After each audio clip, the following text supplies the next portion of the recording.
Teď vám představím muže, o němž bychom mohli bez nadsázky říct, že má benzín v krvi. Jmenuje se Jan Drozd, sbírá stará auta, motorky a snad všechno, co k tomu patří. Navíc začátkem června otevřel ve Znojmě po letech příprav vlastní muzeum motorismu. Najdete v něm snad všechno, co má nějaký vztah k meziválečnému cestování a kromě toho i jedno největší sbírku heverů u nás.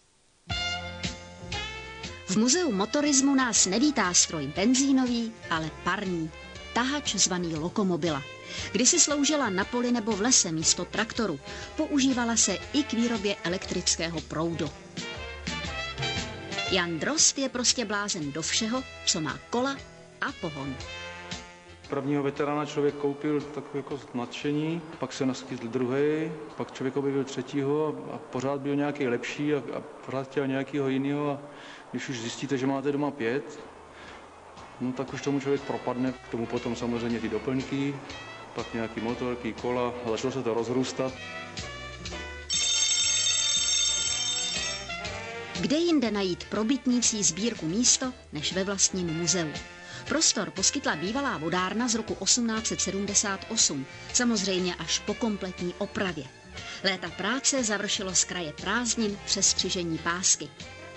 Česká auta a motorky vyrobené do roku 1950 v plném blesku a parádě. Jedno z těch jako vzácnějších aut je tady ta Tatra 12 z roku 1926, která je naprosto v původním stavu. Je pojízdná, žárovky z té doby, prostě úplně naprostým originálem. Jsem Čech, tak český auta, že jo? Proč bych sbíral nějaký cizí nebo něco jiného? Navíc tady bylo tolik výrobců aut, že ještě nám tady mraky výrobců chybí.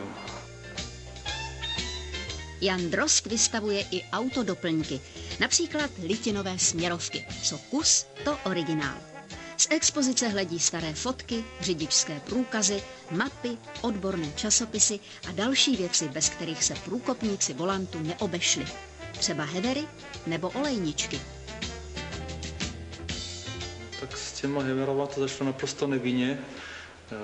Dovezli jsme auto, že chtěli jsme je renovovat, tak jsme to auto vyklízeli. V autě byl hever, tak jsme ho postavili na okno.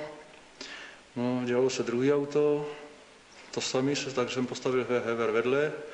Pak jsem našel doma asi 1 nebo 2, tam byly 3, 4.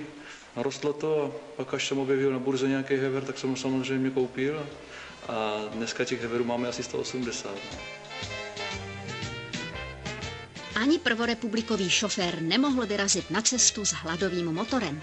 Jan Drozd představuje další unikát svého muzea.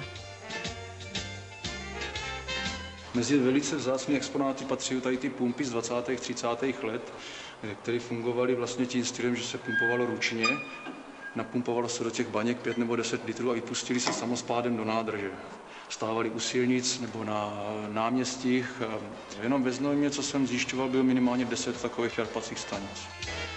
Jana Drozda by člověk vydržel poslouchat do nekonečna. Až se do jeho muzea vypravíte, pochopíte proč.